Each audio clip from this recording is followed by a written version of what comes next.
all lies will be exposed. That's all. And anyone who takes that the wrong way, know why they take it the wrong way. The truth is the light.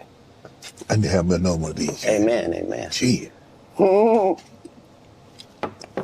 I kind of. This is way over the edge. Like we it's not even over the edge. We died already. This is beyond the event horizon. Like we about to hit the vortex. Yeah, we about to hit the vortex. Yeah.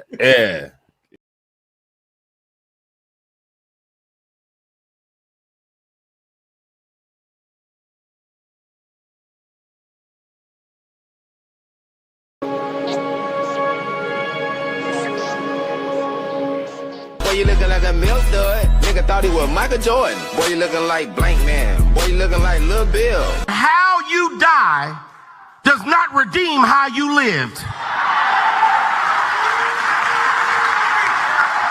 You do not become a hero in your death when you are a weapon of the enemy in your life. Well, negotiations, right? Politics. And we're out of time. So you.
Hey, y'all, Gravity, any day above ground living. Hope you're having a fantastic start to your Thursday. Damn, it's almost month is almost over, and don't worry, there's going to be a live later where we're going to discuss Black History Month. I might even save that till Saturday morning. I might do that Saturday morning. We cap off Black History Month and tell people why this year's Black History was a lot less impactful than it has been for years. We'll do that on Saturday. But today, we're going to talk about Stephen A. Smith, because it's just funny that for the last 18 months, this man has been running around giving political takes, and you listen to him and you realize he doesn't really know what he's talking about. And I'm not saying he should just stick to sports. Everybody should have a political opinion because, you know, this is the world we live in now. But running around saying this stuff and then having people saying, oh, you should be a presidential candidate. No.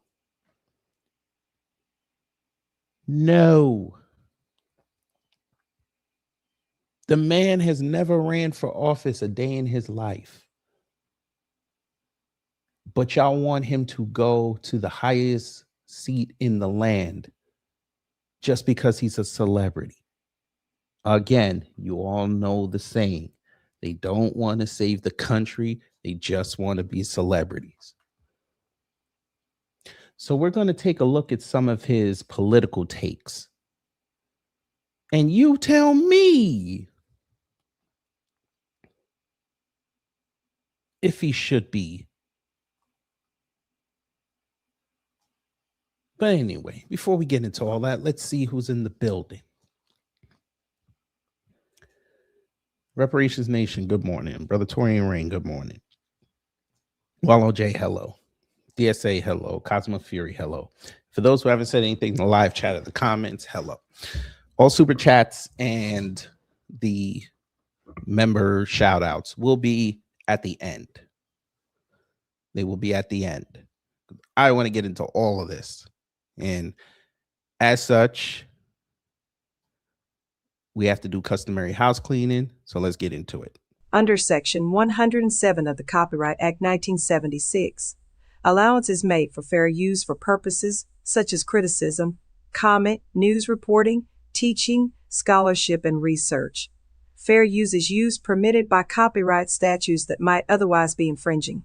Nonprofit, educational, or personal use tips the balance in favor of fair use. Now go to... Let me go here. There's a growing concern. All right, I want to start here. Now, this was on his show. He has a call-in show. You notice he has the U.S. Capitol background. His team is great. His team is great. So I want to let y'all listen to this, and you tell me if it sounds presidential or it just sounds like somebody that trolls the internet for content.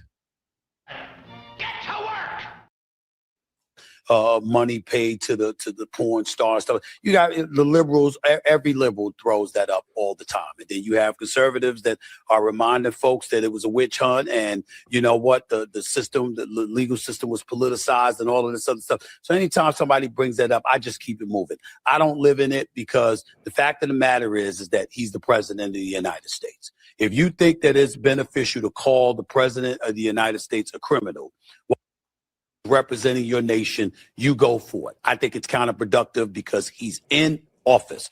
Whether you like it or not, he's our president. So let's get down to real issues that are really pertinent, as opposed to you pointing to convictions and the fact that he should be in jail and all of this other stuff that a lot of folks on the left and a lot of his detractors want to say. You can want all you want to. He's not. He's in the White House. He's the president of the United States. He's running our country. I didn't vote for him, but I respect the fact that if you or anybody else did, that is your right. And that's the American way. And you know what? He's doing his time as the president of the United States. I hope that he far, far more benefits this country than he hurts this country. And that's all communities included. And obviously, as a black man, the black community too. So especially. So.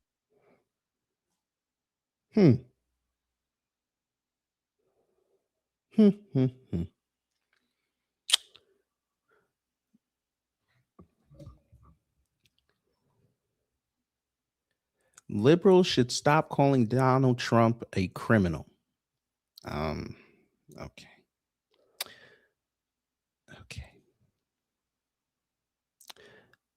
One of the many reasons why we say Stephen A. Smith should stop talking politics.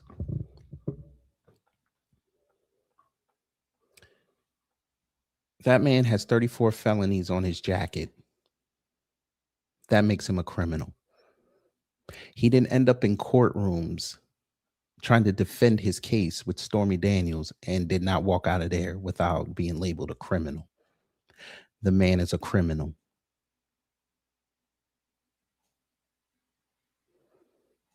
How many times do we have to say it? The man is a criminal. And it would behoove you to just admit it as such. People are tired of being lied to.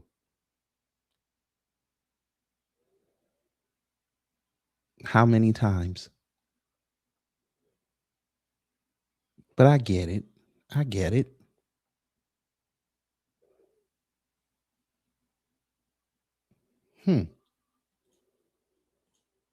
Continue. So especially. So that's how I feel about it. But I don't live in these people that want to that live in the times that these people want to point to. He's a convicted felon, blah, blah, blah. Well, damn it, what does it say about our Constitution? That somebody could be convicted of a felony and still be the president of the United States. Okay, this again. Yes, he's a convicted felon and he became president. We know why. We all know why. He was given that clout to destroy the country. And that same justice system allowed him to go run for president so he wouldn't have to go to jail. We've already outlined that. Because we know if he would have appealed it, he'd have to go to jail. Stephen A. Smith still doesn't understand the full totality of white supremacy. But then again, this is the same dude who said he gets up in the morning, brushes his teeth, washes his face, and figures out how to make his bosses money. Continue. United States. The Constitution allows it, evidently. So let's move on. That's where I'm at with it, Gary. Nope, I didn't say anything about what you just said. All I asked was I need to have the correct verbiage. I didn't understand. I'm trying to remember it, sir. To be honest with you, I don't remember the specific verbiage at this point. Well, I just, Another reason why he shouldn't be president. He can't even answer direct questions. But that's par for the course for presidents now. Just avoid the question and just go on tangents. Especially Trump. He just goes on tangents. Okay, go ahead. I thought he was found guilty of sexually assaulting that woman. Mm-hmm. And, I don't know. I got you. Thought that was the deal. So. I appreciate it, Gary. Thank you so much. I'm not going to live in it, y'all. Where does that get us now? Whatever he was found guilty of. What does it matter now? He's the president. This doesn't matter anymore. I know there are a lot of people it does. I'm saying to me, it would matter if it prevented him from getting the presidency. But the fact that it didn't, and he's in the Oval Office, and he's the one whose signature is required in order to pass stuff into law. He's the one whose signature is required when executive orders are being doled out. He's the one that the Republican Party, the GOP in the House and the Senate have to answer to and for and work with. It is. That's actually the corporations, but I figured you wouldn't know that. All right. So there's that. There's that.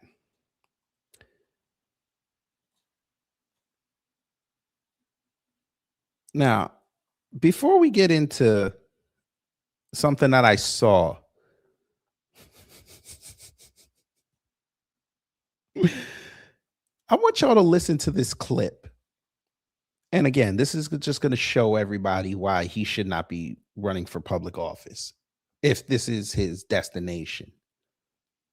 I don't know who's winding him up to do this, but I just want y'all to listen to this.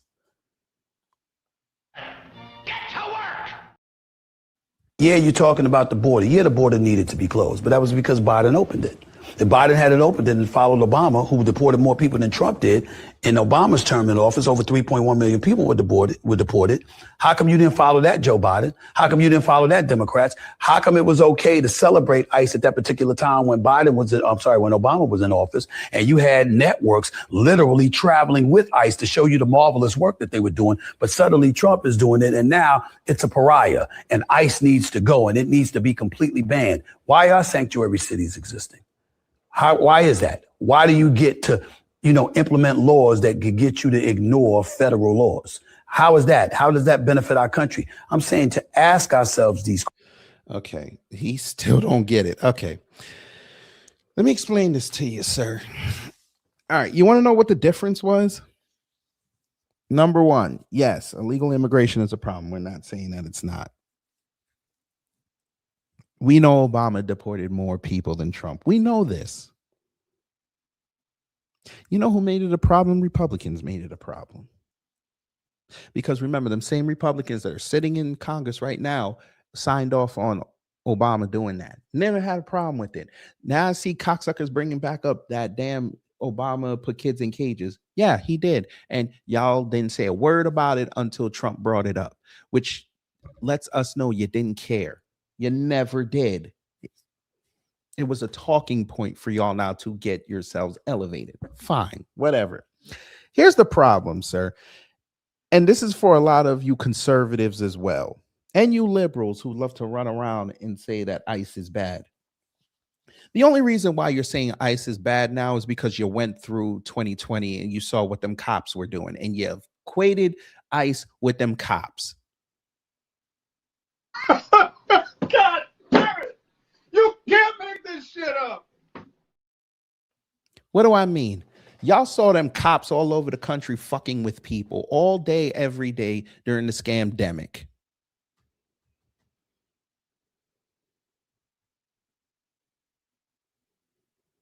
You saw them running up at people's businesses, shutting them down. You saw them pushing people in supermarkets because they wouldn't go down the right side of the aisle. You saw them going around and testing people's temperatures and denying them access to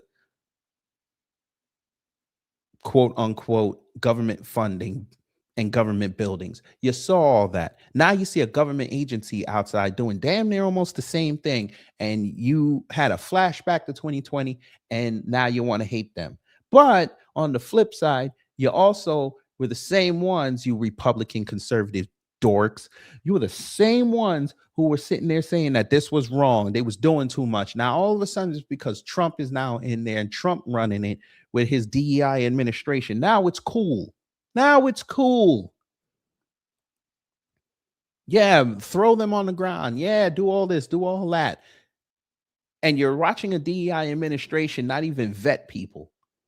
So Biden and them didn't vet who came in the country. Now Trump is not even vetting who needs to get kicked out the country. He just deporting everybody.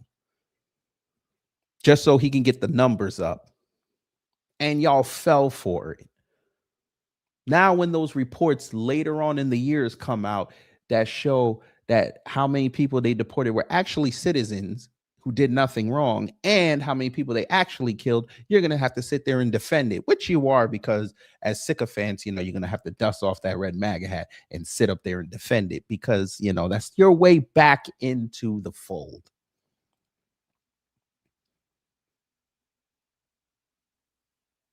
Stephen A. Smith doesn't know what he's talking about.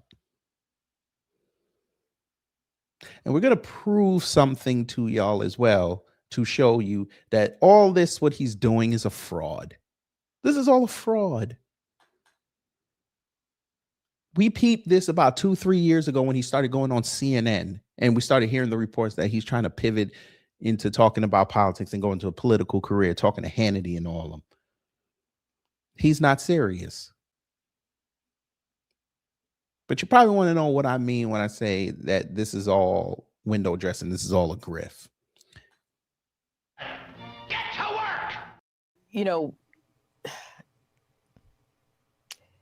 let me go here. There's a growing concern in. Before we play this clip, do y'all see what that title of this says? Let's go down a little bit. Do y'all see that? Stephen A. Smith. Now, he went to talk to Graham Bensinger, whatever his name is. Do y'all see that? The advice Donald Trump gave me.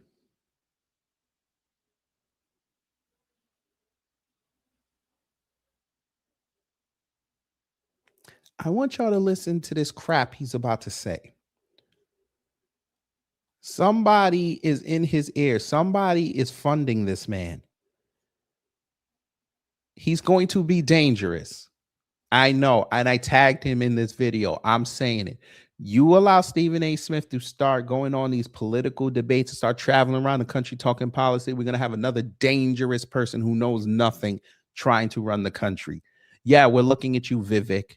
This is Black Vivek Ramaswamy. Get to work! Politics is an area you are increasingly getting into. Tell, if you don't mind, about the conversation you had with then celebrity entrepreneur Donald Trump off air as it pertained to banks and how that influenced your thinking. I'm doing the show, quite frankly, on ESPN2, my own show, talk show from 2005 to 2007. I believe it was in 2006. He's the host of The Apprentice, has the intro music going doo-doo, doo-doo, doo-doo, doo-doo, doo-doo. I love that music, right? And so he comes out, and it was great, and he let me touch his hair to prove he wasn't wearing a toupee and stuff like that, and he did all of that. Oh, so he let you do the reverse Sage Steele Chael Sonnen. Oh, Lord, here we go. He let you touch his hair to prove that it's real. And you're admitting this. Graham didn't even ask that question, and you went and Stephen A. He got it. He got it. Right? And but we were in the green room, and he gave me some advice that I've never forgotten. He said, not just know your worth, but go for it. Go for it all. Always pursue the most. And I said, explain, what do you mean? And he said, when you go to a bank and you borrow $3 million and you can't pay it back, you got a problem. He said, but when you go to a bank and you borrow $300 million and you can't pay it back, we've got a problem. He said, the moral of the story is the more you convince someone to invest in you, the more they must work diligently to ensure your success. Don't come cheap. Make sure you convince folks to make that requisite investment in you because they'll be committed to you succeeding because your success means their success and they have a chance to recoup the investment they made in you. That's how you do that. That was the advice that he gave, and I never forgot it. I understand the DNC has looked at you. Like, what's involved with that? Democratic National Convention. I mean, yeah, I've had members reach out and call and try to gauge my interest of what I would be if I would be interested in running for office. I have no interest in running for office, but I do have an insatiable appetite to debate politicians on.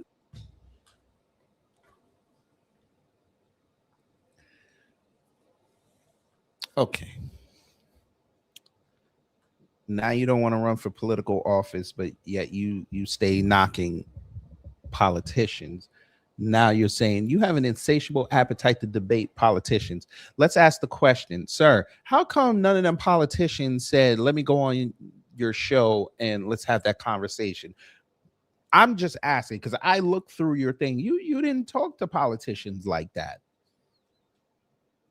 The DNC wants you to go talk to politicians, but don't offer up any politicians, especially in a midterm season, to go on there when you damn near have over 1 million subscribers to lay out their platform. Knowing the kind of person you are, the clips alone would get them a lot of traction. Flip side, you have a team, sir. Why is your team not reaching out to these politicians, asking them to come on the show?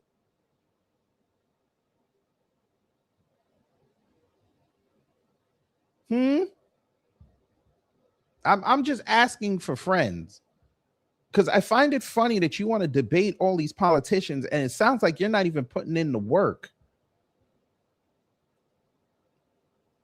I'm a small YouTuber. I put in the work trying to get them. Sometimes I don't hear nothing. The other times, yeah, they'll be like, nah, we're good. Because they look at what I'm saying and they don't like it because they know I'm going to press their people. Command me. You had command me for an entire 5 months. 4 months, whatever it was, 107 days. Why didn't you get her on there? You were supporting her until she lost. Now you want to knock her. She deserves to get knocked because she was a bad candidate. But again, you don't even have to start with Congress. You're in New York. Why didn't you get Mondami on the show when he was running? Oh, you would go see Chris Cuomo? Yeah. You didn't talk much with Andrew, now did you? You could have brought Curtis Sliwa on there. You fancy yourself a leftist, a Democrat. You could have talked to a Republican candidate. Yeah, you're right next door to Jersey. You live in Jersey. You could have asked Mickey Sherrill to come on, Jack Citarella. You could have asked them to come on. You didn't do that. Now, did you? The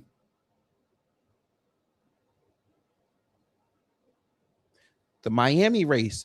Now, you have a lot of fans in South Florida. You could have talked to those two. You didn't do it. Andre Dickens, he's a black man. You could have talked to him in Atlanta. You love Atlanta. You could have talked to them. You could have brought on Karen Bass, since you love to go to LA, especially if they make the finals. You love going out there. You could have did that. You didn't do it. Texas. Oh, Texas. You could have went to Texas. They have plenty. There's a lot of people out there in Texas that you could have talked to. Texas is a big state. Nothing. You didn't do none of that. But you want to debate politicians. I see. Well, I think you need a better plan. But let's continue. In a debate format, I would never be interested in any office but the presidency. Nothing else. Not a Senate seat, not a congressional seat, nothing. Only. Again, so you want the $400,000. You don't want to go in there. Oh, I know why. Because when you're president, you don't have to be beholden to the constituency. That's what it is. When you have to run for Congress, you have to represent those people. Now, the Senate, you're a little less insulated than the president, because you don't really have to go back there because you're only covering one swath of the state. But when you're a representative, you're representing them folk. They'll come see you. They'll go to your office and come see you. Don't let them catch you home just checking out the office, make sure everybody's straight. We know what this is. How the hell you going to talk about some, oh, I want to run for president? Sir, do you know who you have to deal with?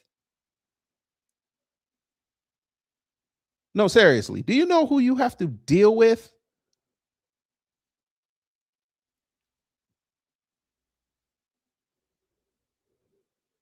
You think, sir, them world leaders already dealing with a celebrity. Who you think you are? And you know nothing about geopolitics? Boy, they would eat your lunch alive. And you can't pull that yelling bullshit that you be doing in front of them cameras with makeup on and producers and a delay button. You can't pull that on them. They be like, word, you gonna disrespect me here? Say less. They get on back in their cars, or if you went to go see them, they leave the room. They start talking to their people. Yeah, cut everything off. And then how you gonna explain that to America? But you want the presidency. Again, you need to go ask Vivek Ramaswamy how that worked out. But continue. Go ahead. The presidency. That's the only thing that I would ever be interested in it. And but being a governor or a mayor wouldn't. Nope. That's just a state. But you're controlling. Yeah, I understand that. But as the president, you're a bullhorn. You're a bullhorn that brings attention to the issues that need to be brought attention to, so the states can run their business the way that they're supposed to. What? So I view it that. Oh, he really don't know what's going on. Sir, the states are more powerful than the federal right now. Oh my God.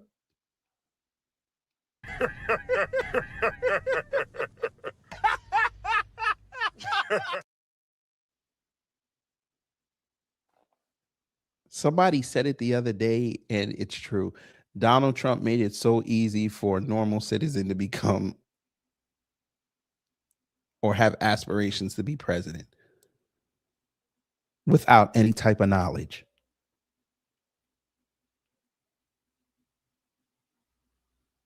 Sir, you didn't just say what you just said. Do you see what some of these states are telling the federal government? They're telling them to screw off.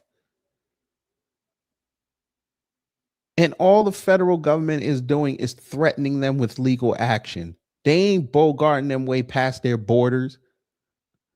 and saying, no, you're going to do it this way? Because the federal government knows they need the states more than the federal government. Let me say it like this. The federal government needs the states more than the states need the federal government. Even this white man heard you say that and was like, you please go on those stages so I could have all that content.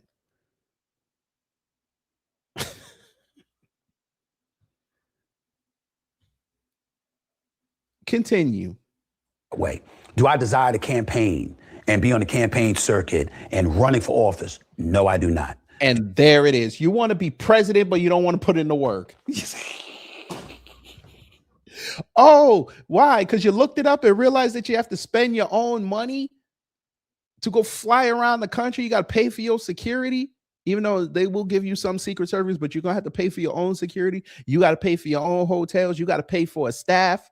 Pay for a staff, competent people. You got, and for what he don't know, you also got to pay for people to keep their mouth shut. You got to have that team paid to get you on. You got to pay for ads. You got to pay to get on these networks. And don't think them networks don't be looking for a little something so you can go do a little 15-minute interview on 60 Minutes or meet the press. Fuck is you talking about? Even now, them digital ads be costing too much money. You don't want to. You want to be president. You want to try a grassroots presidency. You want people to fund you that are grassroots, the regular citizen. They ain't finna do that. I'll help you. So you've alienated the black community so much, people ain't even gonna open a wallet to turn on their cable subscription.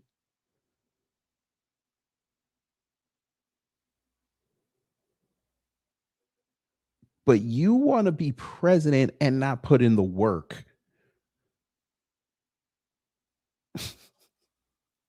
You think the mouse is gonna fund you?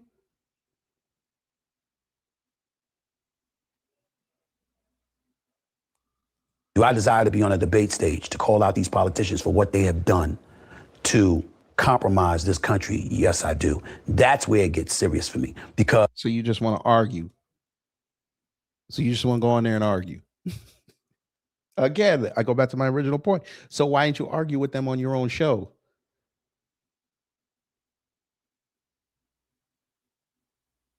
Because you can enter a debate and then leave after the debate and decide you're not running. My attitude is I want to be on stage with these people and I want you to tell the American people why you did what you did. I want you to justify what you've done to contribute to the chaos that's in the streets of America. And then they'll flip it on you and tell you why'd you do what you did to Molly Karam. Oh my God. What the hell? The feeling is coming. Pause. Hey. Yeah, go ahead and do that, Stephen A. Smith. I think we all would love to see that. And then they're gonna ask you, why did you do what you did to Carrie Champion? You want some more? We might have more. Then they're gonna ask you what you did to Michelle Beadle. You want some more? We might have more. Then they're gonna ask you why you did what you did to Max Kellerman. You want some more? We might have more. Then they're gonna ask you why you did what you did to Ryan Russillo. You want some more? We might have more. Then they're going to ask you why you did what you did to all your previous girlfriends. You want some more? We might have more. Then they're going to ask you why you did what you did to your children's mother. You want some more? We might have more. Then they're going to ask you why you did what you did with Skip Bayless. You want some more? And that's in regards to the Richard Sherman incident. But we have more. Then they're going to ask you why you did what you did with Jalen Rose, even though y'all made up. You want some more? We might have more. Then they're going to ask you why you did what you did with Jay Crawford. And don't think Jay Crawford don't have a nice little story to tell about Stephen A. Smith. You want some more? We might have more. Then they're going to ask you what you did with Terrell Owens. You want some more? We might have more. Then they're going to ask you why you did what you did with LeBron. You want some more? We might have more. Then they're going to ask you what you did with Dwayne Wade and his family. You want some more? We might have more. Then they're going to ask you why you did what you did with Kevin Durant. You want some more? We might have more. Then they're going to ask you what you did exactly with Kwame Brown. You want some more? We might have more. Then they're going to ask you why you did what you did with Eddie Curry. You want some more? We might have more. Then they're going to ask you why you did what you did with that girl in the 3rd grade. You want some more? We might have more. Then they're going to ask you why you did what you did, sitting there angling for guest spots on General Hospital. You want some more? We might have more. Then they're going to ask you why you did what you did with your hairline. You want some more? We might have more. Then they're going to ask you what you did with Kamala Harris. You want some more? We might have more. Then they're going to ask you why you did what you did grabbing Donald Trump's hair. You want some more? We might have more. Then they're going to ask you why you're doing what you're doing in front of this white man and everybody else that you go in front of and say that you don't want to be president, but you want to be president. But then you don't want to be president because you don't want to put in the work, but then you put in the president because if that work gives you the chance to go after politicians and yell at them, that you'll be ready to go. You want some more? Do you? All right, bim, bam, boom.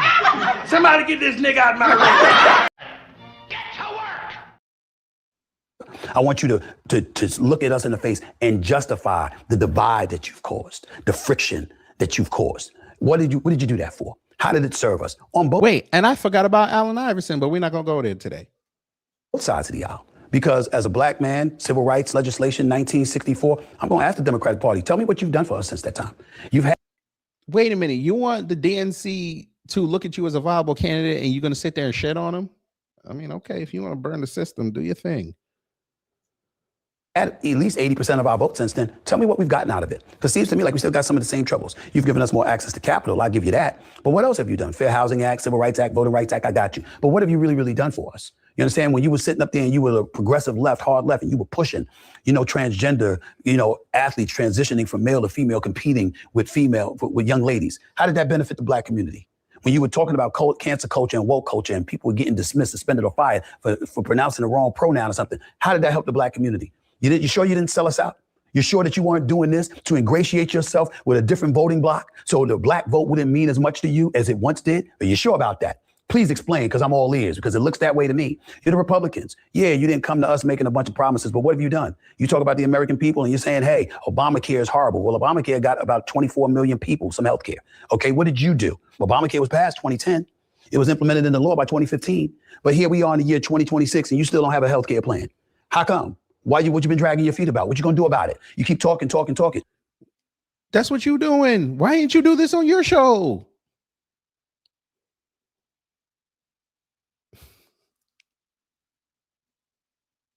You could have said all this to Tim Scott. Tim Scott will do an interview with anybody. I'm keep going, sir. Keep going. Yeah, you're talking about the border. Yeah, the border needed to be closed, but that was because Biden opened it. If Biden had it opened and followed Obama, who deported more people than Trump did, in Obama's term in office, over 3.1 million people were deported. How come you didn't follow that, Joe Biden? How do you just skip over Trump not having the border closed the first time? How did he just skip over that?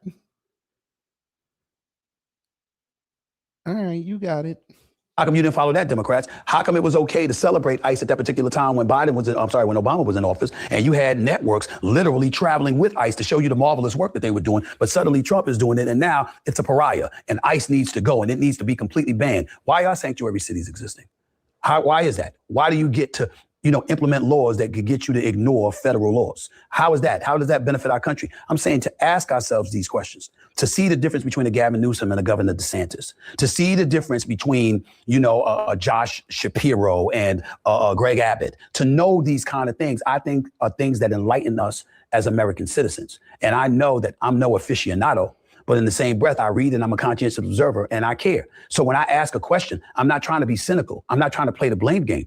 I want an answer. Okay.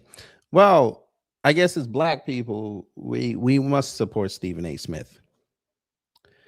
But anyway, also being black, sometimes ESP must work because he must have heard me say this before that he need to go interview politicians. Guess what he did, family? He finally took some advice and went and visited himself upon a politician. Pause. This is actually a premiere that's going on right now, and we're going to listen to it. He's talking to a politician. We're going to see if he really has the bones for this or this is just BS. You know,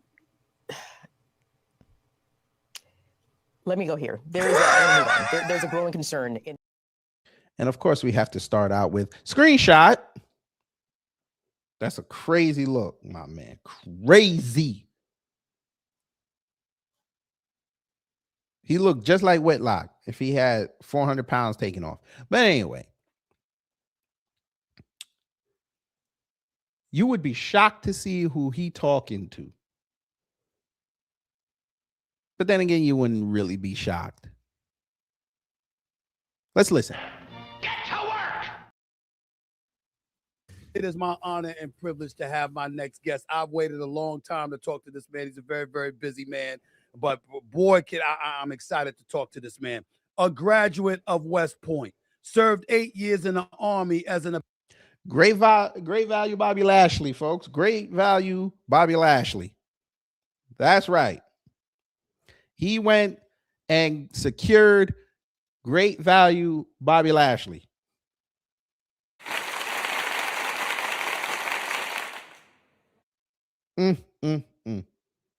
And yes, we know Bobby Lashley got Panamanian roots. We know this. But this should be fun. Let's see the acumen of a Stephen A. Smith asking political questions. Apache helicopter pilot, including 55 combat missions in Iraq and, of course, 2 tours in Saudi Arabia. He is a representative out of the 38th Congressional District in Texas. He is the one and only Representative Wesley Hunt. My man. Yo, man. Okay. I'm going to take a bet and say that he didn't ask him why all of a sudden now he running for Senate because he's about to lose his district. We're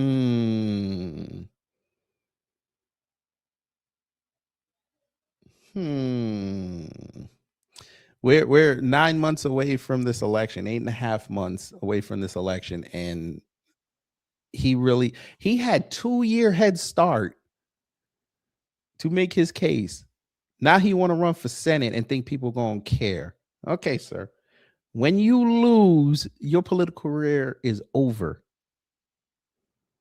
And how are you, man? Hey. It's great to meet you. It's great to talk to you. How you doing? The pleasure's all mine. It's an honor to be on. Thank you for having me on, Stephen A. I really appreciate this, brother, more than you know. Thank you for having me on. Absolutely, man. Please, I couldn't wait to talk to you. So I saw the State of the Union last night. Yes, I did. Yes, I did. What did you walk away? What did you walk Yes, away? Wallow J. He's running for Senate against a white man and Jasmine Crockett. And the interaction, obviously, between the Republicans and the Democrats, mainly him and the Democrats in attendance. Your thoughts? That's a great question. Well, I want to start off by saying this. The gentleman that got the Medal of Honor for flying that mission down south was something that really resonates with me. You know, I'm an Apache helicopter pilot. I flew a lot of those missions in Baghdad, 55, as you stated. And the heroism that we saw from that gentleman and the fact that he was honored with the highest honor that the military can offer a soldier is something that really warmed my heart. I also like seeing the other Medal of Honor that was given to the other veteran as well. That's the kind of service and sacrifice that it takes to really preserve our values and our way of life in this great nation. So for starters, as a military man, as a guy that my brother, sister, and I all went to West Point. My dad is a retired lieutenant colonel in the military.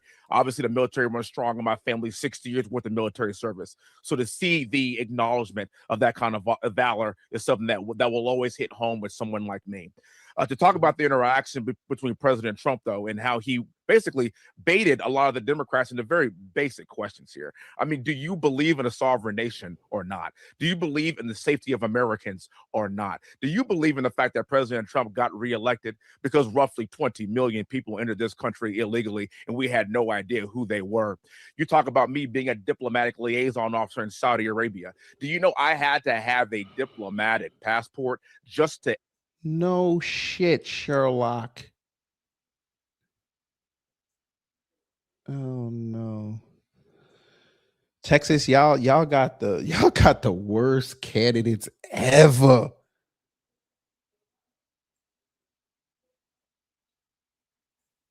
He's not serious, is he?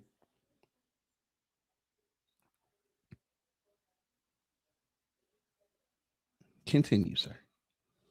To enter Saudi Arabian airspace because this country knew exactly who was entering and was exiting their country. And you mean to tell me that this is America? This is the greatest country in the world, and we have 20 million people that are entering our country, and we don't know who they are. Sir, and the idea of people trying to keep entering in the us safe, 70s and this is 80s, not y'all even don't a give a fuck. partisan issue. It's a nonpartisan issue. So the interactions that I saw between the president and many of the Democrats, I found to be kind of interesting. And just like you were talking about earlier, brother, you were talking about how he baits people in ways that only he can do. It's a pretty obvious question. Just stand up when it's pro-America, regardless of what your party affiliation is. But the fact that you cannot stand up just because President... He ain't pro-America. None of them are. They're pro-Greenback. By the way, screenshot. Do you hear this fool?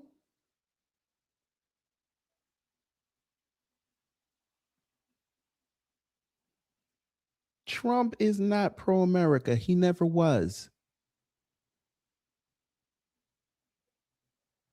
And he showed you that last year when he took that Middle East money. He showed you that when he messed around with Venezuela, and then all of a sudden you find out most of that oil is going to Israel. How's that supposed to benefit us? The funding of all that money that they're getting from the Venezuelan dirty oil is going to Qatar. His negotiating team met with Iran this morning and left after 3 hours because Iran told them, we want to use our nuclear program, and here's the proof, for energy, which would make them a superpower. But they're going to sell it to you that they want to use it for a bomb, even though we've heard about this bomb every year since 2002. And Iran even said, we come up with a provision that we won't keep the enriched uranium with us. We'll give it to Saudi Arabia, your best friend. They didn't even want to go with that. If you don't believe anything I just said, you could go look it up. They're in Geneva right now. Trump wants a war to spur the economy. And this cocksucker right here is going to be one of them people voting for it. And then trying to sell it to you how bad the other country is, even though they ain't bothered us in decades. But okay. Go ahead, sir. Give us more. You're over here looking like a Caribbean pastor. Go ahead.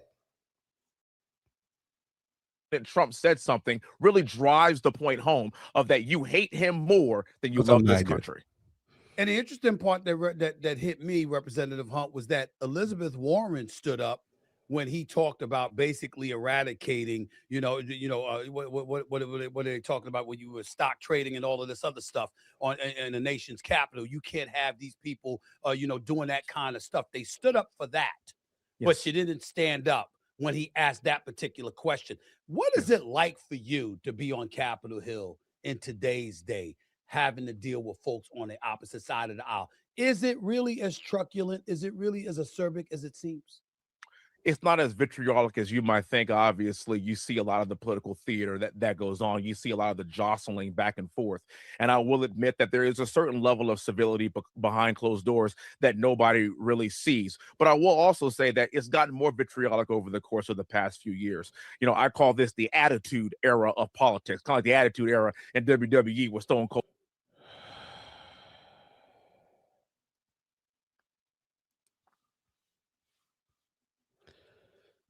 That's him trying to relate, fam. They heard us for years saying it's wrestling. Now they want to use it. Sir, y'all love each other. Y'all doing coke in each other's houses. Y'all out there effing each other's wives. Knock it off. Y'all going, as you said, with y'all's diplomatic passports, going to far off countries, having trysts with the locals, and then getting photographed. And then all of a sudden you come back and you soften your stances on certain things. Yeah, we know. We know. There you go again, looking like a Caribbean pastor. Cold Steve Austin and The Rock and those guys. Right. That's exactly the era that we are living in right now. And a lot of that is because of the rise of social media. It's the rise of a President Trump winning, not winning the next election, then coming back and winning again. Only the second president in the history of the country to ever do that. And so whenever you talk about a lot of our interactions, a lot of it is basically rooted in we are siloed politically. I mean, I consider myself to be a very strong conservative, and there are certain things that I am not really willing to bend or break on. One of those things for me is I know the difference between a man and a woman. Another one of those things for me is I believe in border security, strong border security. Brother, I'm somebody that is... Right, you believe in strong border security, yet I don't see no... You know what? He got it. He got it. Because I don't see you down there at the border of Texas and Mexico every day talking about, yo, we need to shut this down. Nah, you saying that in the comfort of your security at your home in Texas and also in D.C. Uh-huh.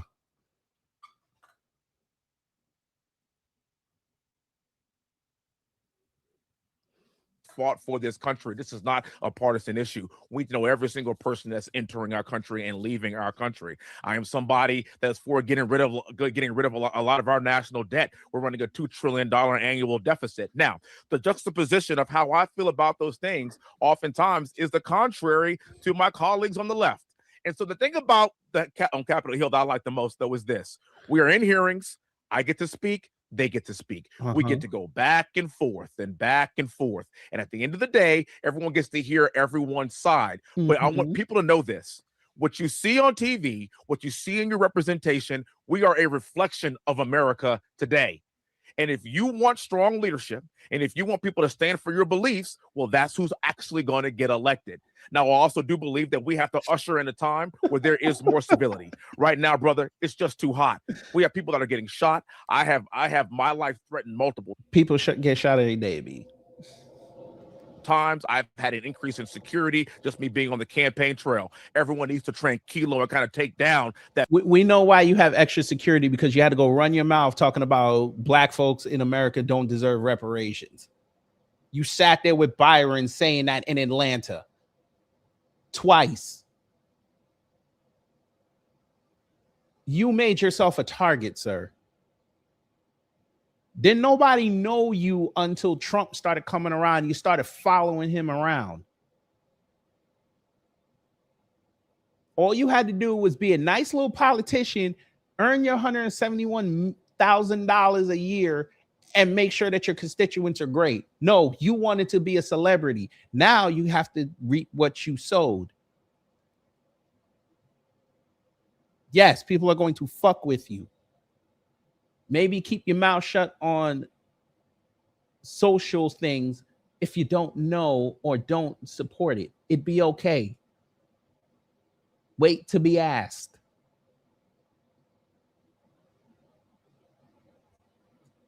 That temperature. But at the end of the day, I'm also an Apache driver. I believe in this country. I believe in fighting for this great nation, no matter what your religion, race, color, or creed is. I believe in that. And I think we are going to usher in the next time of more civility once the next generation enters the fray. I'm going to get into you and the election that you're in, that you're vying for as we speak. I'll get into that in just a second. But before I do that, when we talk about folks, what's a reflection of the country, rather, yeah. I'm going to ask you, in your estimation, is this a reflection of the country when we're talking about Governor Gavin Newsom of California and what brouhaha he recently got himself entangled in? Let's watch Governor Gavin Newsom speaking to the mayor of Atlanta, Mayor Dickens, and see what he said and your thoughts about this. Take it away, guys. I'm not trying to impress you. I'm just trying to impress upon you. I'm like you. I'm no better than you. You know, I'm a 960 SAT guy. And, you know, and I'm not trying to offend anyone, you know, trying to act all there if you got 940. But literally a 960 SAT guy. I cannot, Why are y'all's legs crossed? Bruh. Andre, what are you doing, sir?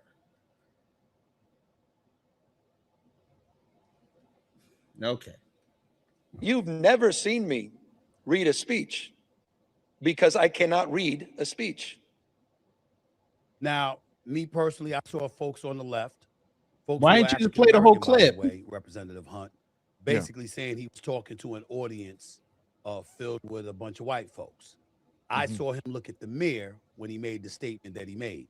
I'm not one to knock him because I can assure you my SAT score in all likelihood was worse than 960 because I was busy running the streets instead of studying. But I wasn't a graduate of West Point. I wasn't as accomplished as you and your siblings were. I can tell you that much. I can feel one way about it. How did you feel about it? Well, I call it the soft bigotry of low expectations. Oh, Lord. There are a lot of black men and women that aren't like that. A lot of us really did study hard. We really did work very hard. You see, I had parents that believe in education. We had a sign in our house that said Jesus plus education equals success. There's a reason why my brother, sister, and I all went to West Point. There's a reason why I earned 3 master's degrees and 4 years from Cornell University. My brother is a Harvard Business School graduate. My sister has her master's degree in applied mathematics. It was a West Point instructor while both my brother and I were cadets, and we were black doing it the entire time. And so when you say that I can't read and I have a 960 SAT, that's not what he said. The insinuation that you are putting on all black people is that we are a monolith. That's not what he said. Jesus Christ. I hate New Scum with a passion, but I'm not gonna lie on that, man. That's not what he said. And Stephen A was right. It was a room full of white people. That's not what he said. I know what they did. He talking to a white man talking to a black man. He says that about the SAT. Everybody gonna run around and say he said something racist. Let me help you, Wesley. There's plenty of white people that have less than a 960 on their SAT. Oh, good morning, Miss Nisi. Yeah, that's something they were running around with a decade ago. The soft bigotry of low expectation. That's what all them conservatives were running around saying. It's basically saying that black folk are dumb. That's basically what they're saying. If you're a person of color, you're basically dumb. That's what they're saying.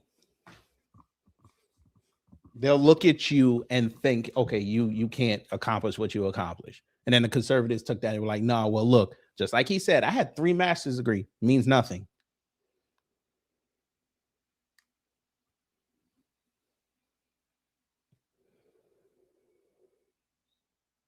But okay, you got it. That this is how you view us. This is what you really think about us. And look, I understand some of it may have been a little bit tongue-in-cheek and he was pandering to an audience. But for whatever reason, I see a lot of pandering that comes from the left. I think about Hillary Clinton carrying hot sauce in her purse. I think about Joe Biden saying, if you don't vote for me, then you ain't black. I think about Kathy Hochul talking about, black kids don't even know what a computer is. And I see these. And you ain't saying nothing about Trump saying that's my black over there. You didn't say that, right? You didn't say nothing about the ape video, right? You probably thought it was hilarious.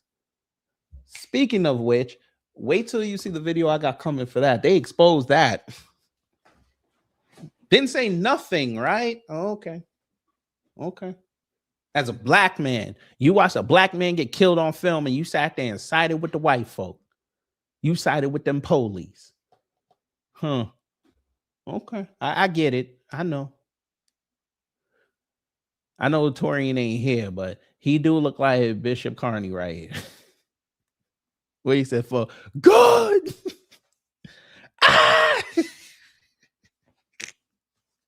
These kinds of things, and I just shake my head. That is not who we are as a people. Now, Stephen, you talk about you didn't do good on your SATs, but you have a pretty extensive vocabulary, as I have heard over the years. So clearly, you're an astute man, and you have studied quite a bit. But that's just it. We are not the same, and you have to understand why that's insulting to people like me. Gavin, you're not like me. I studied my butt off to get here. I worked my butt off to get here. Hard work, grit, determination, and I'm standing on my own 2 feet as a black man that represents a white majority district. Conservatives, I thought it wasn't about race.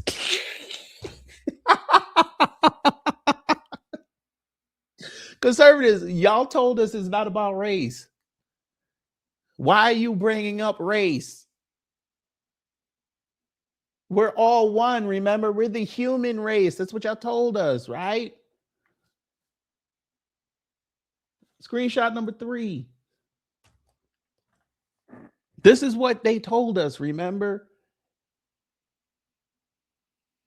But it seems like every black conservative now is bringing up race. Now y'all want to be black? Maybe y'all figured out that they don't like you. Maybe y'all are bringing up the fact that you're saying that you're black now so they can turn their head so you could be like, hi, guys. I thought your merit was supposed to elevate you. Y'all trying to get me go to hell. Again, I thought your merit was supposed to help you. Oh.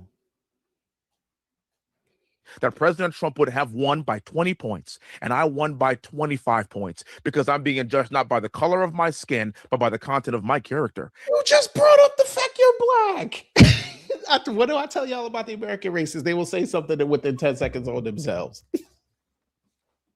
And there are a lot of conservative white people and black people and Hispanic people that voted for me. But under no circumstances are you going to just belittle us by assuming that all black people have a 960 SAT and we could barely read. That's not what he said. Damn. They didn't even go look for the full clip. That's not what he said. But okay. And they're so dumb, Tabernacle, they're making him bigger than what he is. Just by lying on him, they're making him bigger. What do you say to folks on the opposite side of the aisle, then the GOP, then Republicans, that look at Republicans and they say, okay, you can get a Gavin Newsom like that and say those things, but in the same breath, what is the Republican Party, what have conservatives tried to do for the black community spanning decades? Have they ever cared about black folks in this country? How do you, and don't you lie, Wesley, don't you sit up there and lie, such cynicism coming from the other side when they say things like that? Well, it's very simple, brother. We live in an era where there are no more slaves and there are no more slave owners. You see, I live in an era.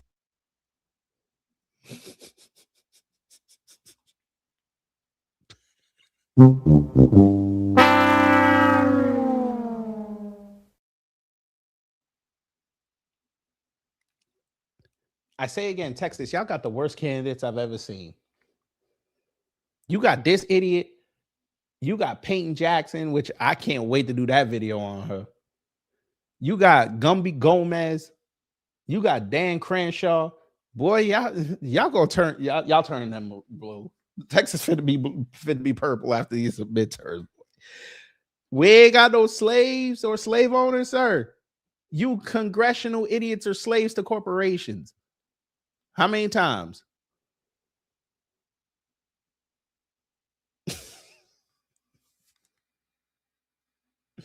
Y'all are, you politicians are slave to the lobbyists and the special interest groups. You can't compare them. Hillary is an idiot. You can't compare them. Hillary don't like black people. We've already figured this out. You can't compare both of them. Again, Gavin Newsom and Andre Dickens were not talking to black people. The audience wasn't even black. Somebody has a video. You could go find it on Twitter. They have a video before they entered the building. It was nothing but white people. In Georgia. We know who he said that to. But because the mayor's black, they figured he was talking to them. But I understand if that's how you feel. I get it. I understand. We got to be careful. And by the way, again, go look for the full clip. It's out there. He was actually low-key dissing white people, but you know, it's social media.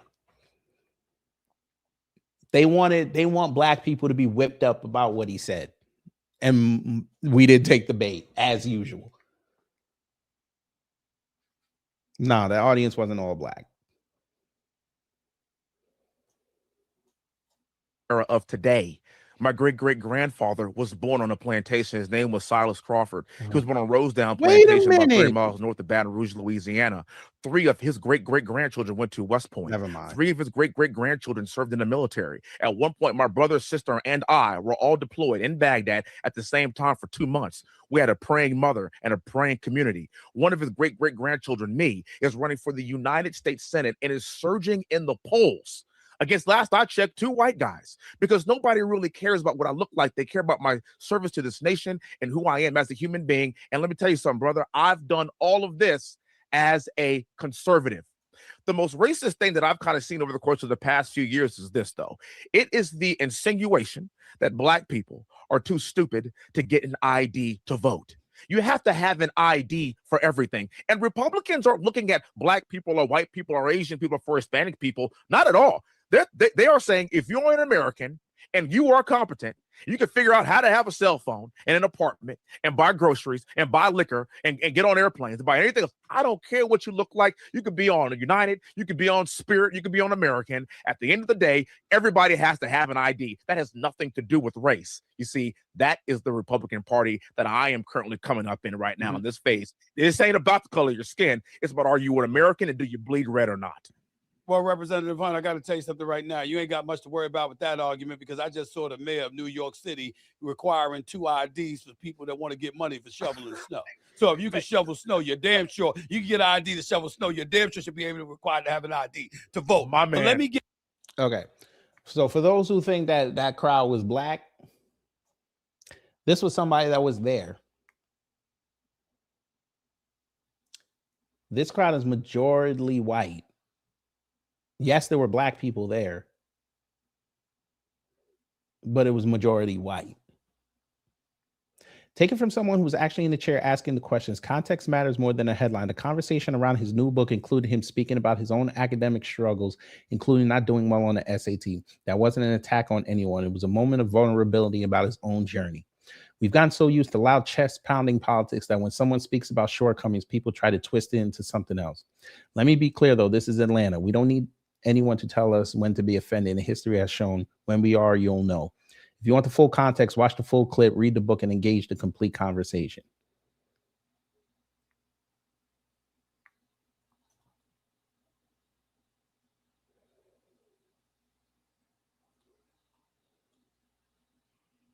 Again, there's been plenty of people who've done bad on SATs. So you're saying a white person that picked up his book and read that, should they not be offended? Like, you think black people should be offended? And it should also show you how far advanced we are than these other people, because we, for the most part, most of us did not take that bait because we know what they were doing. Again, this Black History Month has been way different than others because we haven't gone outside. We not complaining, except when we have to regulate within the diaspora. We ain't go outside every time somebody non-black says something bad about it. We were like, okay, fine. That's how you feel. Okay.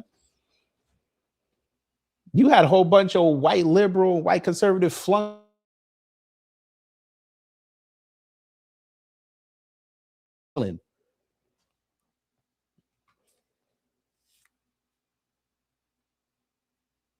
They're trying to force us to come outside, and we're good. There's been a lot of snow where a lot of black people live. There's been a lot of snow. We staying inside. We shovel and go back in the house. But these 2 idiots right here are trying to whip black people up.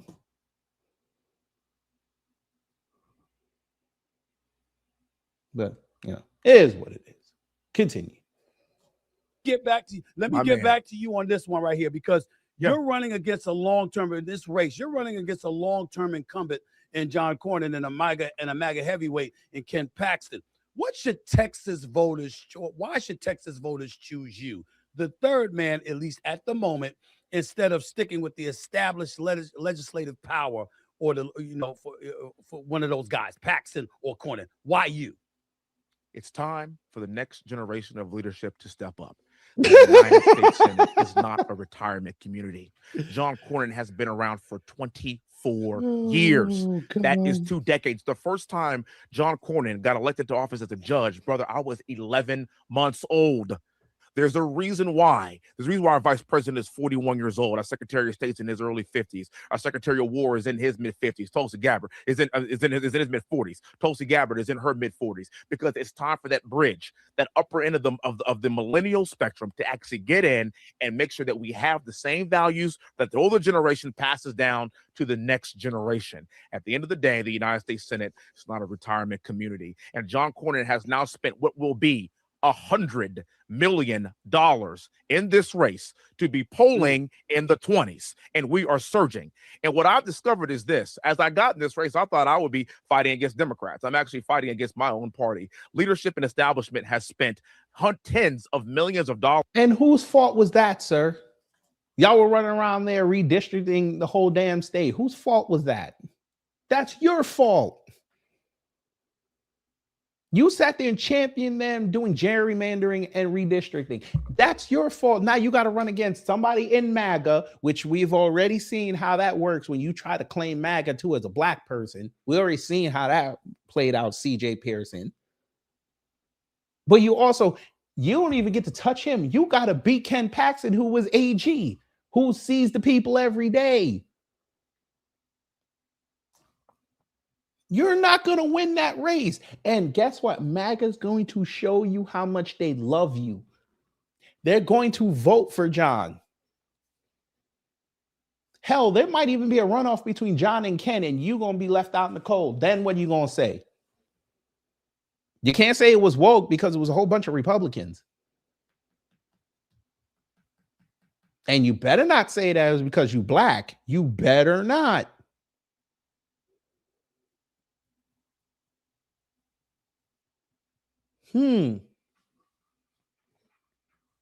But go ahead. Attempt this. You might shock me and you might actually win, but then you might have to go see Jasmine. And you can't go. Woo, a coon on coon violence. You gotta love it. Hitting me in my own state, participating, SLF, the NRSC, participating in a Republican primary in Texas, in a state that President Trump won by over 15 points. And they're spending money against me to protect the establishment guy who was polling in the 20s. It's a complete and total. Again, your merit didn't help you get over. Your accomplishments? Oh, I'm looking on your accomplishment page, sir. The only thing that you have on here as of note is you talking about stopping what they call it. Where is it? The Protect LNG Act, talking about legally shielding American liquefied natural gas from woke climate lawfare. That's your best accomplishment, sir. I'm looking on your page. There's nothing here that would signal, if I was down there in Texas, be like, hey, this guy really fights for the people. You over here fighting for corporations.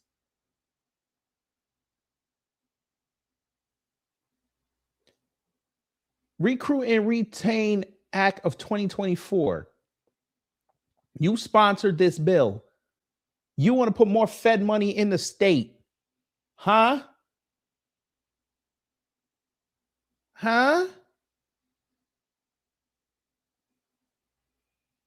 Everything here is corporations. Corporation. Russian Litigation Act. Corporation. Everything here you're doing is for corporations. There's nothing here for the people.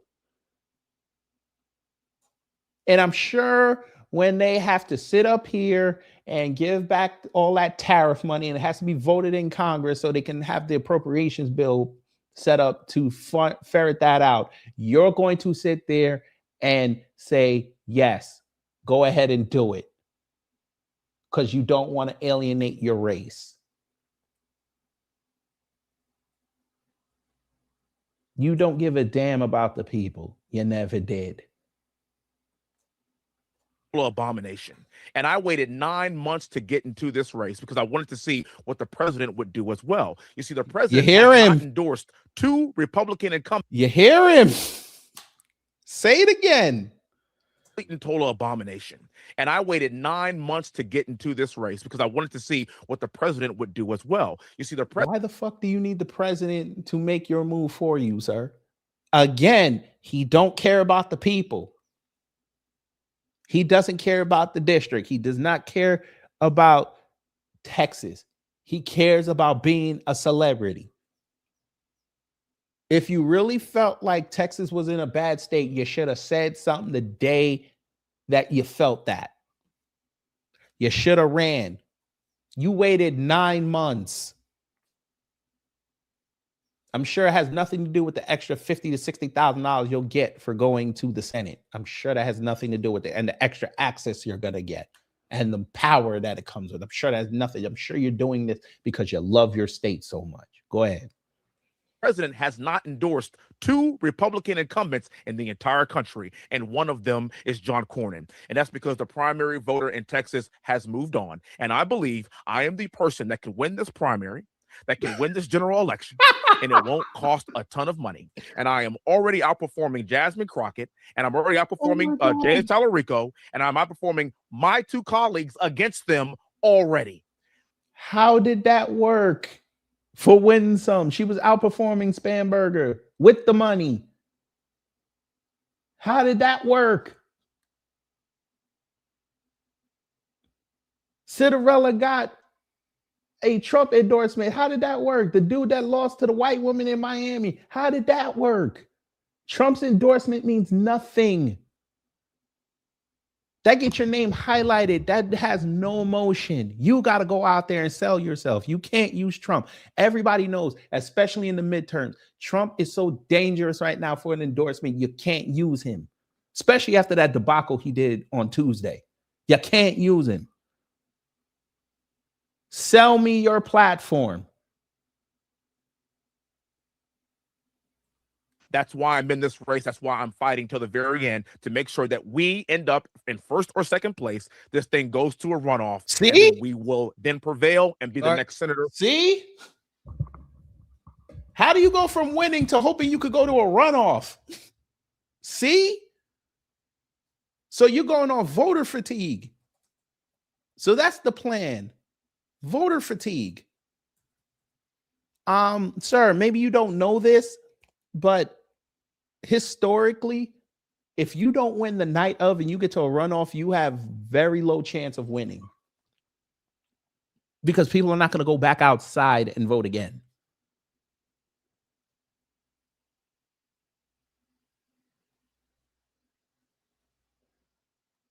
Look, this is how you start off. I thought you was making all this money. Why are you needing critical support, sir? Signed hat raffle. I know this is a MAGA hat.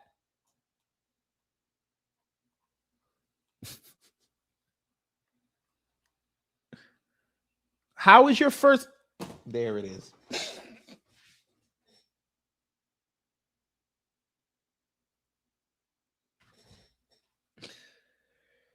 Oh, God.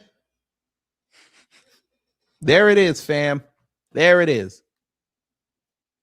It's too late for GDS. It's too late for him to go independent. Way too late. I don't know how you don't have sound.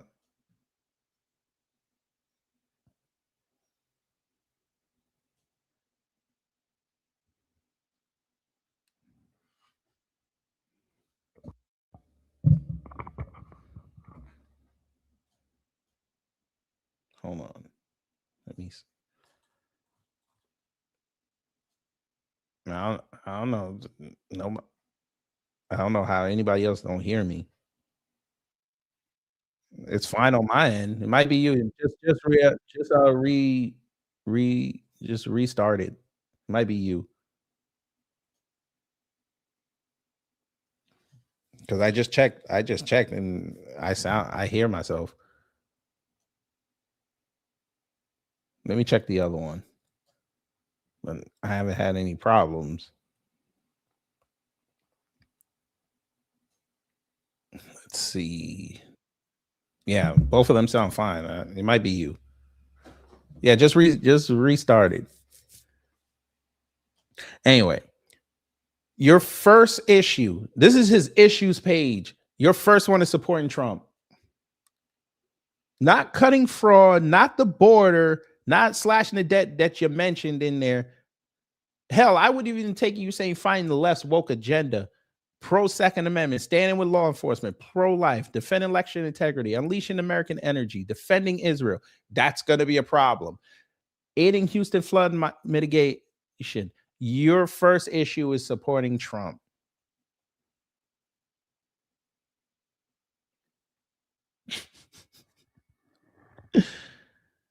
Oh, Lord. Trump.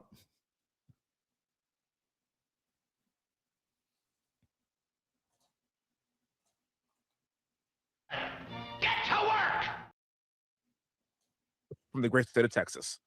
However, your opponents are running ads about your quote unquote mixed votes in the House. How do you respond to the critique that you've abandoned your current constituents' voices in D.C. to chase a promotion to the Senate? What do you say to that? That's a great question. First of all, when I first got into the House of Representatives a couple of years ago, I missed a large tranche of votes because my little boy was in the NICU. And then also the president tapped me to be one of his top surrogates traveling around the country during the last election. I was the first person in the country to endorse him in this last election. And as a reward, he wanted me to be one of his top surrogates. And so when the president asked you to do something, brother, you got to hop on that plane and you got to do it. No, you don't. No, you don't. Because the corporations just show you every day. He asked them to do something and they say, fuck you. So you don't have to, sir. You choose to because you think it's going to come with something later. And what's going to come later, pause, is him kicking you to the curb when you lose. Act like he don't know you. I guarantee you, family, if he don't pass this primary, he gone. He gone from Congress because even if he tries to run back for the U.S. representative seat that he has, them people going to look at you and be like, listen, you couldn't even win a Senate race. And especially how you conducted yourself. You think we're going to vote for you again? No, we're going to go vote for that stupid ass Democrat and get you up out of here. Now where you're going to be? You're going to be on the book tour. You're going to hope Fox News calls you.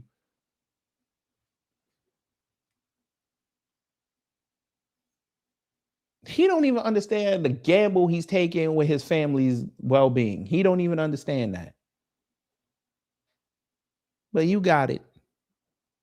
Last few months, as I have been running, people need to know this. I don't have $100 million war chest that's paid for by the DC swamp. I have to get out and do events. I have to get out and meet voters. I have done over 50 events and over 200 interviews. I am earning the vote of my fellow Texans. You're really not because they don't care, sir. Sir, you're running third. Again, your Trump endorsement means nothing. And if you think Trump is going to endorse you against Cronin, you're insane.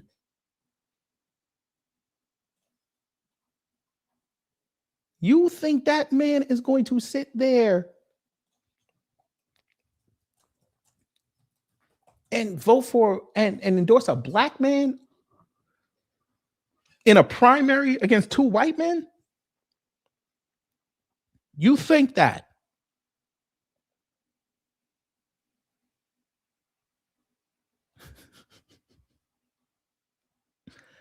I swear,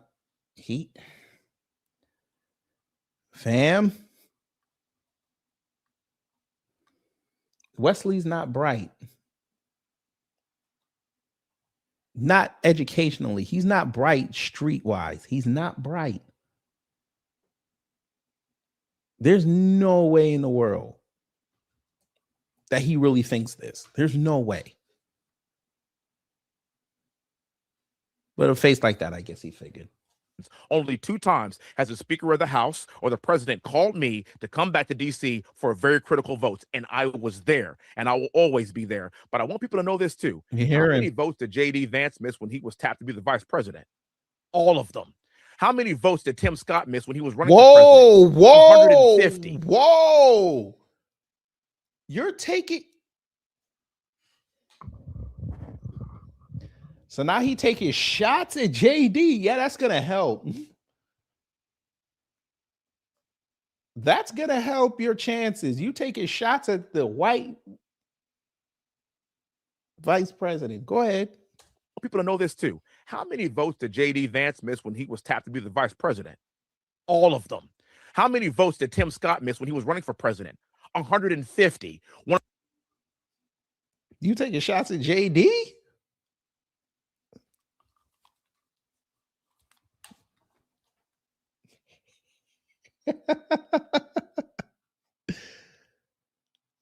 Of the most missed votes in all in the history of the Senate.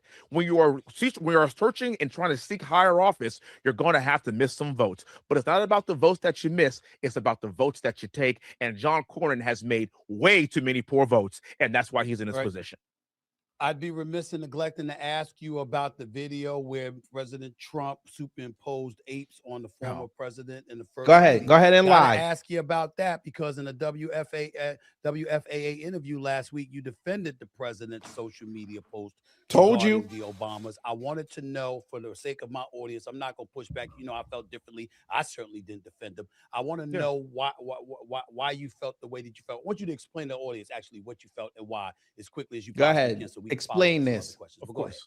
Of course. So when the president said that a staffer made a mistake, I believe that.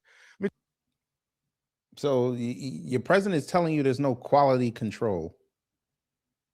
Your president is just telling you that he don't run nothing. That's what we're hearing. He doesn't run anything. How did you let that out? And then you waited days to say something about it, just like January 6th. And of course, he's sitting there defending it. A black.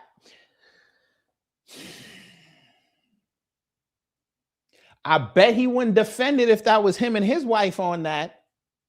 Some staffer did that. I'm sure you would have been calling up Trump, talking about, I want that dude fired. I want that person fired.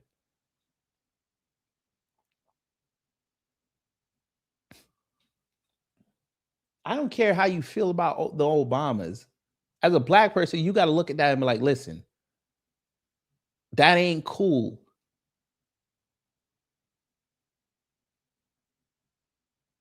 And y'all sitting here defending it. So it's going to get worse now to a point where you can't defend it. But they're going to be like, well, you defended all the other ones. Oh, let me guess. That was edgy comedy, right? Okay, go ahead. Say something. President Trump is not a racist. If you believe President Trump is a racist or you think he's not a racist, I don't believe he's racist. This man has been very kind to me and my family. But back in the 80s, my God, when he was on Oprah's show, he wasn't a racist then. When he was on The View before he was a president, he wasn't a racist. How many racists has Oprah had on her show that we found out later they were racist?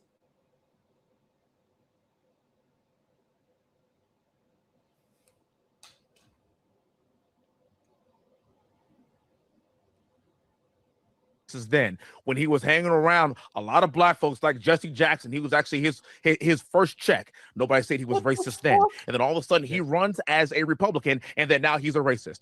I take him for his word. He said it was a mistake. It was a mistake by a staffer. I moved on from it immediately. In fairness. So because the white man says so, as a black man, you're gonna accept that.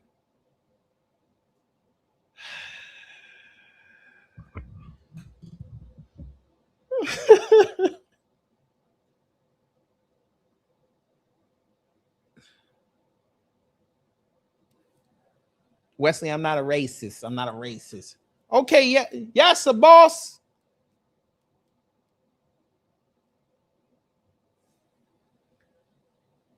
Hey, pussy, I know you would if Obama came up to your face and said, so you really about to defend that month for what he did with me and my old lady? You're gonna sit there and you're gonna try to explain it like a hoe. The white man saying he ain't a racist, it's okay. You get pressed by a black person, oh, you got lyrics. Okay, I get it.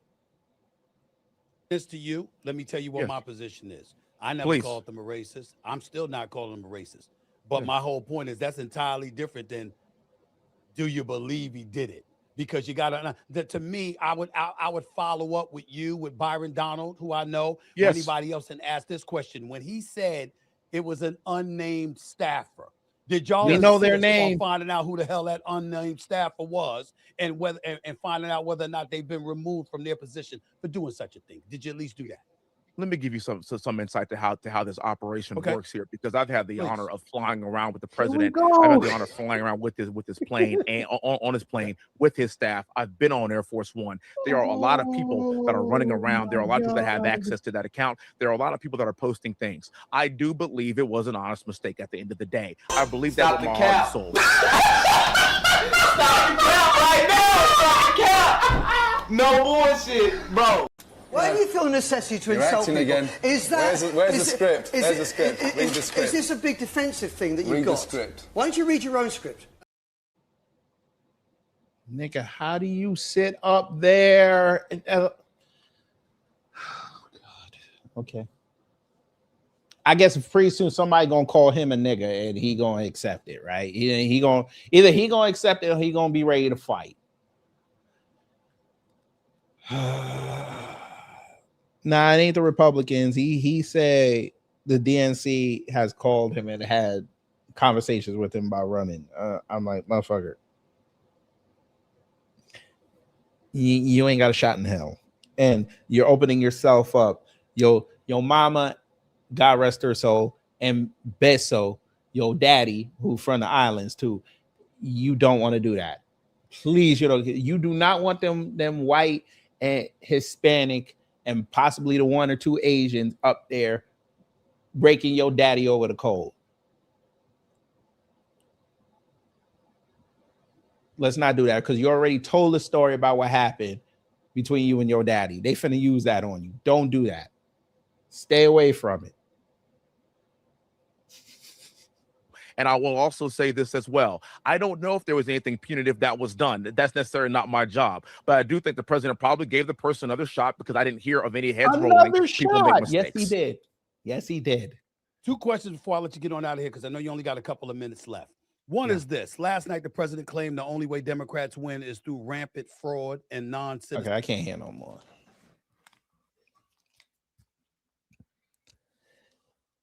They found themselves a good one.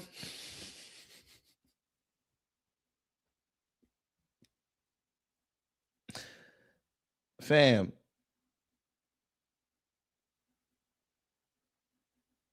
This is who's in the race right now. Just to get past the primary. The primary is next Tuesday.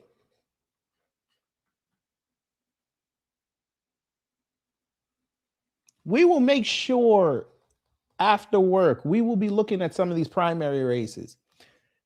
He better hope to God he gets into a runoff. He better hope.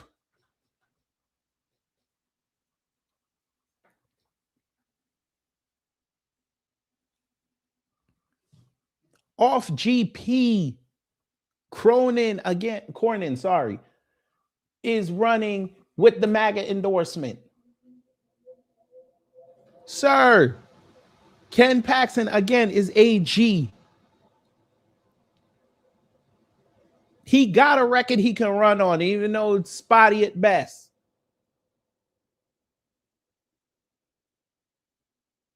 You may not even make it. You better hope you don't come in 4th or lower. If all these people are still in, you better hope.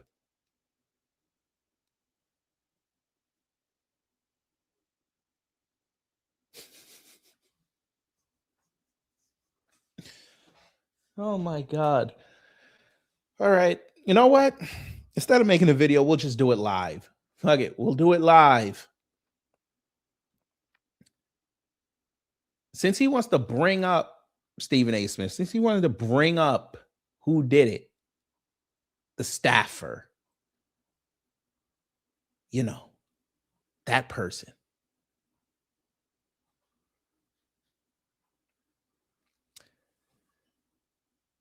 The person who did it, allegedly, we're going to say alleged,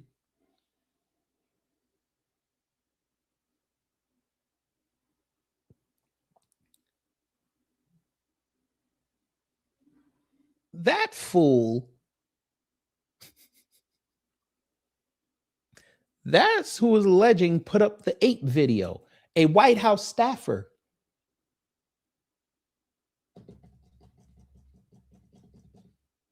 You don't believe me? I figured you didn't. Take a look at this. You know, let me go here. There's a growing concern in. Now, this is making the rounds, and notice that this kid has not come outside and said something. A new report reveals the racist right-wing Twitter account Johnny Mag is operated by a taxpayer-funded White House staffer named Garrett Wade. Wade calls Trump video depicting Barack and Michelle Obama as apes a masterpiece. Now, this account, if you are on X, they do a lot of interference for MAGA, a lot, especially Trump.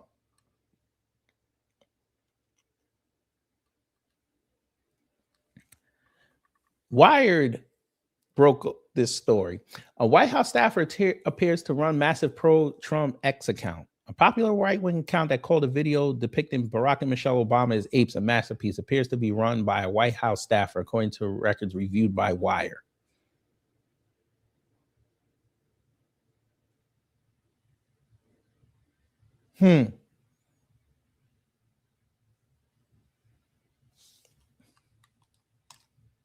Masterpiece.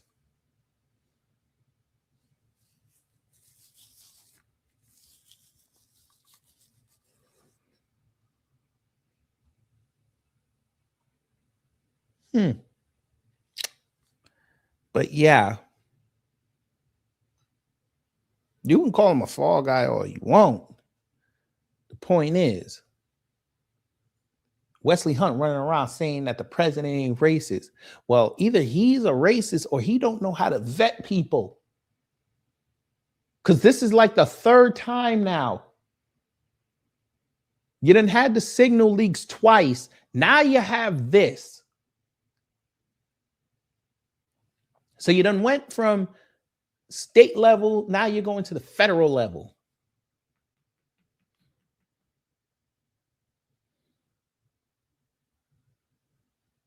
And y'all are cool with this.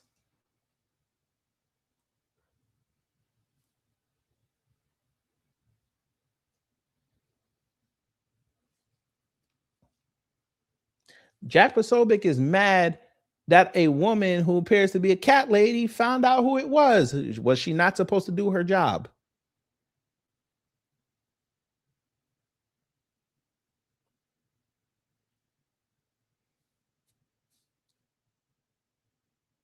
Yes, his avatar is a brown-skinned person. Yeah.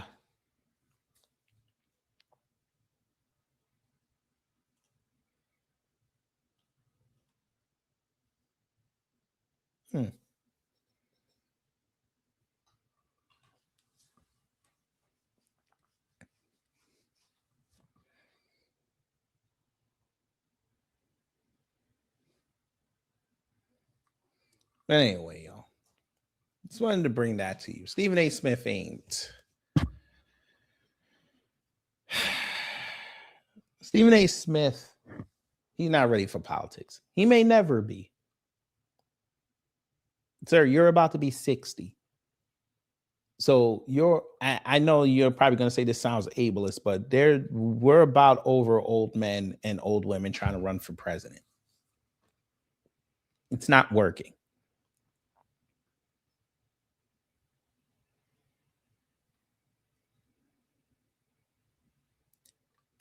And also, you're a celebrity. They're over that. The American people don't want celebrities anymore. They want somebody serious. I know I made jokes on here saying that Matthew McConaughey may run for president.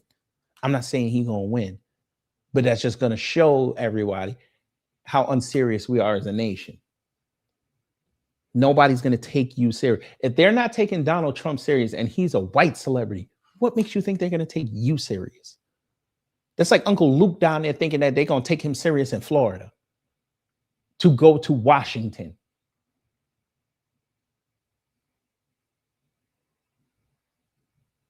Sir, all they have to do is bring up Ride and your campaign is done. But, we got to let them learn. Got to let them learn. Anyway, y'all, hopefully you learned something. If you did a dumb job. If not, I try to be better next time. I'll let y'all enjoy the rest of your day. Well, I mean, let y'all. You should enjoy the rest of your day. I'm going to relax. Oh, shit. Birdman video started. Okay. We're going to let y'all enjoy the rest of your day. Again, I said it again. Enjoy the rest of your day. May come back later. May have some videos dropping soon. Stay warm if you can. Stay warm. Y'all take care. Stay safe. You know what to do when agents of chaos come to mess up your existence.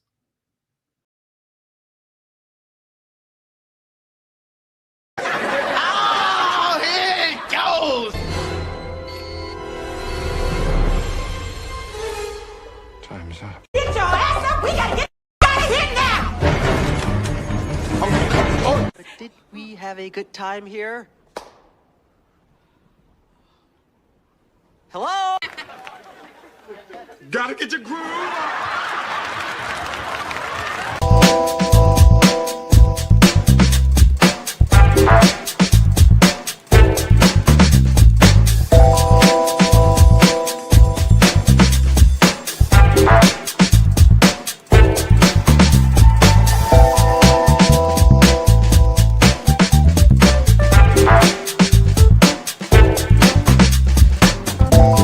At the end of the day gotta end.